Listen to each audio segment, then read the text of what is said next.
राहुलजी गांधींकडून खूप मोठ्या होप्स आहेत की ते नक्कीच पंतप्रधान बनतील आणि आम्ही त्यांना आमच्या सगळ्यांतर्फे आम्ही त्यांना म्हणतोय वी लव्ह राहुल गांधी. भारतीय म्हणून एक इच्छा आहे की सावित्रीबाई फुलेंनी किंवा ज्योतिबा फुलेंनी आपल्याला सर्वांना शिक्षणाचा जो समान अधिकार दिला होता तो समान अधिकार कुठेतरी असमान होताना आपल्याला काय करतेस, कुठून आलीयस आणि आजच्या या कार्यक्रमाला यायचं मेन रिझन काय? मी अमरावतीवरून आले आहे. माझं पोस्ट ग्रॅज्युएशन सुरू आहे. मी छत्रपती गुरुजी ह्या प्रोग्रामला आले आहे खूप आवर्जून. पण का, रिझन काय? पेपर लीक्स हे सगळ्यात मोठं रिझन आहे. माझं मे मध्ये एक एक्झाम होती, ती 2दा लीक झाली आणि त्यामुळे मला प्रायव्हेट मध्ये ऍडमिशन घ्यावं लागली. तो मेन रिझन आहे. पण आजचा हा कार्यक्रम राहुल गांधींचा आहे. राहुल गांधींनी आतापर्यंत ऑलरेडी 3 राज्यांमध्ये जे आहे ते छात्रवृत्ती गुलचा कार्यक्रम घेतलाय. आजचा हा पुण्यातला कार्यक्रम विशेषतः तुम्हा मुलींसाठी आहे, आपल्या तरुणाईसाठी आहे, स्त्रियांसाठी आहे. पीएम मोदी सुद्धा घेत असतात, पण स्पेसिफिकली राहुल गांधींच्या कार्यक्रमाला आता 3:45 वाजलेत.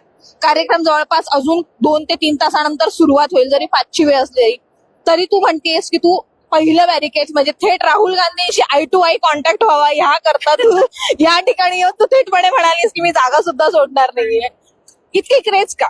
मी 11 वाजल्यापासून आली आहे. मी अमरावतीवरून ट्रॅव्हल करून आली आहे, तर मी हा चान्स मिस नाही करणार. मागे उभं राहून मला नाही बघायचं, समोर फ्रंटला राहूनच उभं राहणार. इतकं क्रेज का राहुल गांधींसाठी? लहानपणीपासून आहे. मी 8th मध्ये असताना त्यांना बघितलं होतं, त्यापासून आता वेट करते. तर पुण्यात आले आहे, महाराष्ट्रामध्ये आले आहे, तर हा चान्स मी मिस नाही करू. ओके, छात्रवृत्ती गुंज मधून काय एक्सपेक्ट करतेस? त्याच्या आधीचे छात्रवृत्ती गुंज तू बघितले असशील डेफिनेटली. सो ह्या छात्रवृत्ती गुंज मधून तू काय एक्सेप्ट करतेस की राहुल गांधींनी हे मार्गदर्शन करावं किंवा उलटा त्यांच्याकडून अपेक्षा काय? लोक ऑलरेडी खूप जास्ती काय म्हणा आपण हे फ्रस्ट्रेट होते.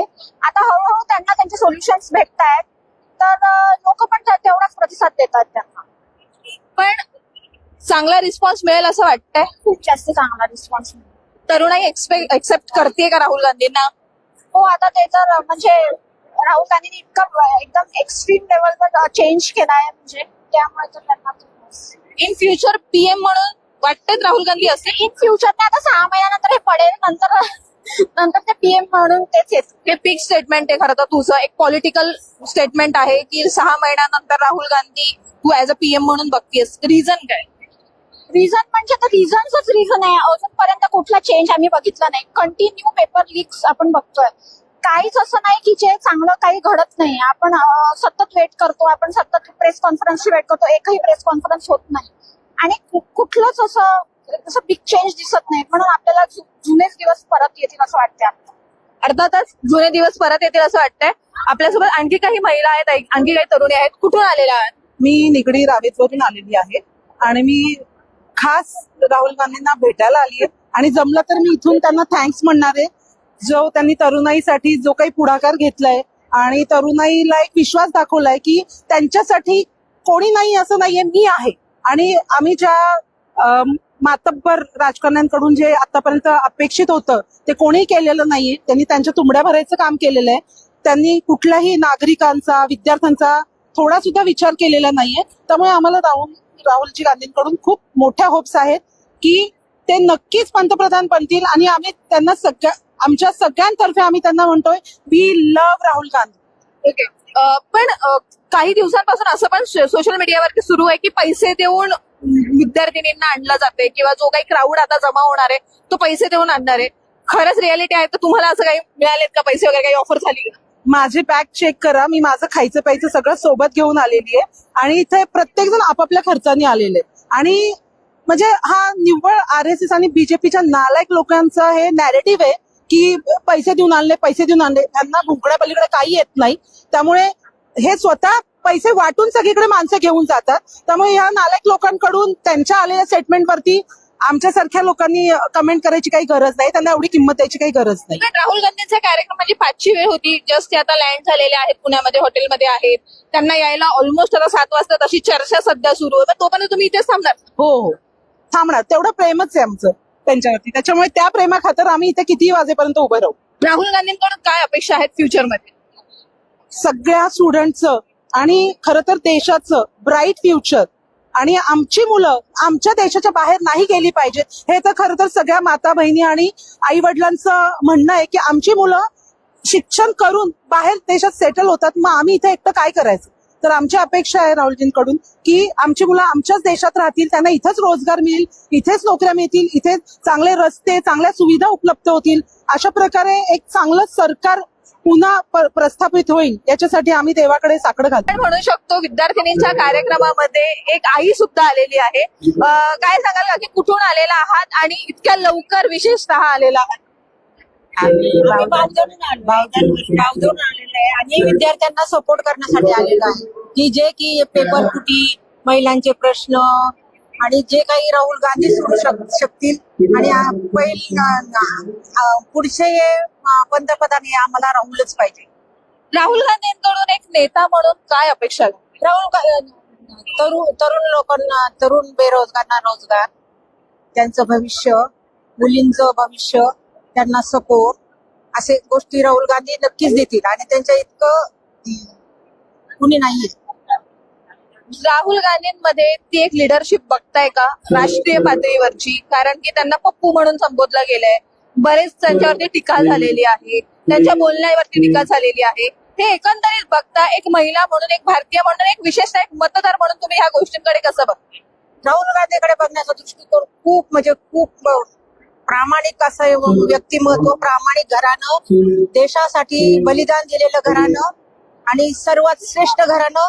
मी लहानपणापासून बघते, माझे आई वडील सर्व त्यांना सपोर्ट करत होते आणि मी त्यांना मुंबईला एकदा भेट घेतलेली आहे आणि आजही मी त्यांच्यासाठीच आलेली आहे खास आणि युवा लोकांना सपोर्ट करण्यासाठी. कुठून आलीयस बाळा? नाव काय आहे तुझं? आणि मी यशस्वी मी इंडियाचे फ्युचर प्राईम मिनिस्टर होणार आहे. ओके, किती शिकतेस तू? सेकंड. आणि तू आज नेमकी इथे कशासाठी आलीयस? मी राहुल सरला थँक्यू बोलायला आली आहे. For the what the reason? Because they have helped the children. So many children they are in the college. तुला काय वाटतंय की आज राहुल सरांनी काय बोलावं, किंवा जर का तुला त्यांना भेटायची संधी मिळाली, if you get a chance की जाऊन भेटते, तू काय सांगशील राहुल गांधींना? मी तर त्यांना थँक्यू बोलणार, कारण की त्यांनी मुलांना हेल्प केलं. आपण टीव्हीवर बघितलंय की त्यांना मारलं, पण त्यांनी मुलांना खूप हेल्प केली आहे. बरं, तू दुसरीला आहेस. हा, तू आज कोणासोबत आलीयस? मी माझ्या मम्मा सोबत आली. ओके, हे सगळं तुला मम्माने सांगितलं की तू पर्सनली स्वतः ह्या सगळ्या गोष्टी बघतेस? कशावर बघतेस, मोबाईल और टीव्ही? टीव्ही. पक्का मोबाईलवर नाही? नाही, माझ्या काय मी मोबाईलला हात पण नाही लावत. ओके, अर्थातच ह्या चिमुकलीची आई सुद्धा आपल्यासोबत आहे, आपण त्यांच्याशी जाणून घेऊयात. दुसरीला अवघी खूप छान बोलते. तिला ह्या वयामध्ये हे ज्ञान देणं की राहुल गांधी नेमके आज कशासाठी येत आहेत, तिला या कार्यक्रमाला घेऊन येणं, आता जवळपास तुम्हाला 2 ते 2.5 तास या ठिकाणी उभं राहावं लागणार आहे, हे सगळं नेमकं कशासाठी, या मागचा उद्देश काय एक आई म्हणून? नमस्कार, माझं नाव सीमा वानखडे आहे. मी स्वतः विद्यार्थिनी आहे. मी PhD करते इकॉनॉमिक्स मध्ये. आज नुसतं महाराष्ट्रातच नाही तर पूर्ण भारतभर आपण जे काही बघतोय त्यामधून आपल्याला एक गोष्ट प्रकर्षाने जाणवते की शिक्षणाचं जे खाजगीकरण झालेलं आहे त्याच्यामुळे जे सर्वसामान्य घरातले विद्यार्थी आहेत त्यांच्यामध्ये कुठेतरी खूप मोठ्या प्रमाणात भेदभाव होतो.